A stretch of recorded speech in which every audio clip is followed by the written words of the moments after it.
M24 Sport Santé présente la conf à l'Orange Vélodrome.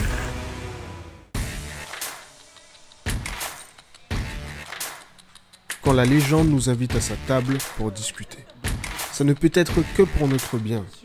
Parce qu'elle nous aime, elle nous offre le privilège de moments cultes. Mardi 13 février 2024, à l'Orange Vélodrome, on est passé de ça à ça. On a parlé tolérance, persévérance, travail en équipe, confiance en soi. mais aussi des... Au bienfait du sport, Jeux Olympiques. En passant bien sûr par là.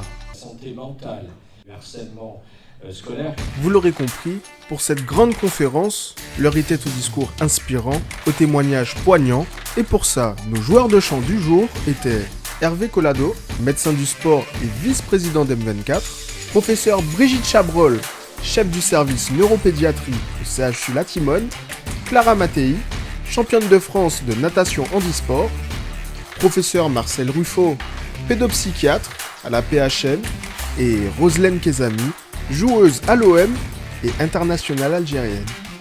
Quelle équipe d'enfer. Bon, allez, premier doigt levé, premier servi, première question, qu'en est-il de la santé des jeunes ?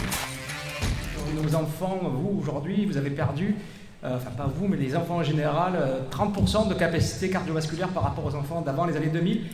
Alors ce qui peut paraître anodin, mais qui ne l'est pas, parce qu'il y a des conséquences sur la santé. Alors on va citer des maladies qui à plus à risque, les accidents vasculaires cérébraux, le diabète, etc. Ah, d'accord, c'est pas fameux. Mais quelle est la quantité de sport requise par jour ? L'OMS, l'Organisation mondiale de la santé, a préconisé qu'il fallait, à votre âge, faire 1 heure de sport par jour. Donc là, a priori, il y a quand même beaucoup de gens qui font du sport. Néanmoins, en France, donc de manière générale, il y a 80% des garçons et 90% des filles qui n'atteignent pas cet objectif, c'est-à-dire de faire au moins 1 heure de sport par jour. Oui, c'est vrai. 7 heures de sport par jour, on n'est pas beaucoup à la faire. Mais si je suis en situation de handicap, par exemple, comment je fais, moi ? Notre regard, nous, de soignants sur un enfant porteur de handicap, en situation de handicap, c'est surtout pas dire « il est interdit de ».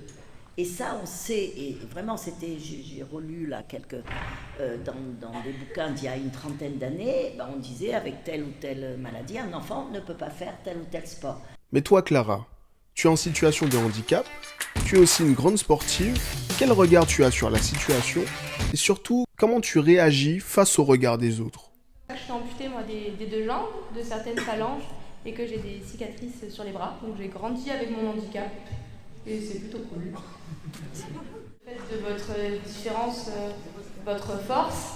Vous n'êtes pas forcément en situation de handicap, mais vous avez forcément une petite différence par rapport aux autres. Et je sais que dans l'adolescence, on peut un peu masquer cette différence-là. Sachez que plus tard, ça sera une très grande force, cette différence que vous avez, telle qu'elle soit. Et est-ce que c'est possible de gagner sa vie en étant athlète handisport ? Le regard sur les sportifs para a complètement changé ces dernières années. Et donc maintenant, c'est des jeux, c'est des championnats qui sont parfaitement reconnus. Et du coup, il y a les sponsors.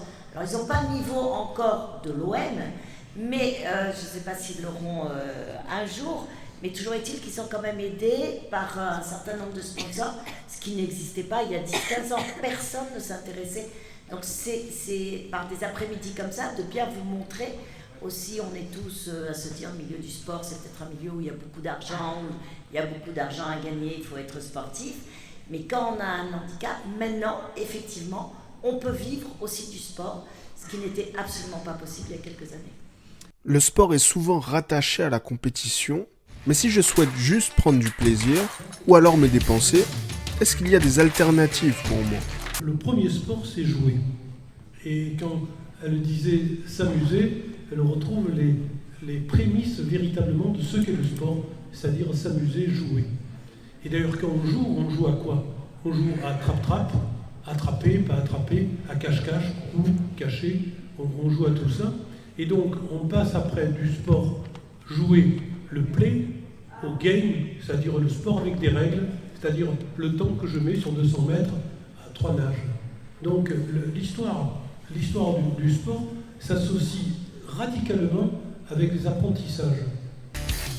Et toi, Roselaine, qui est passée du jeu à la compétition, quelles difficultés tu as rencontrées sur ton chemin? J'ai appris à vivre seule, à m'entraîner seule, être loin de ses parents à 17 ans, 18 ans, savoir gérer un foyer toute seule, c'est un peu compliqué. J'ai pas eu la même enfance, entre guillemets, la même adolescence. Elle est différente parce que j'étais loin de mes parents, loin de ma famille, et puis en vérité, j'ai pas forcément de copines, parce que ça a toujours été des filles de foot. Après un léger temps additionnel, la conférence touche à sa fin.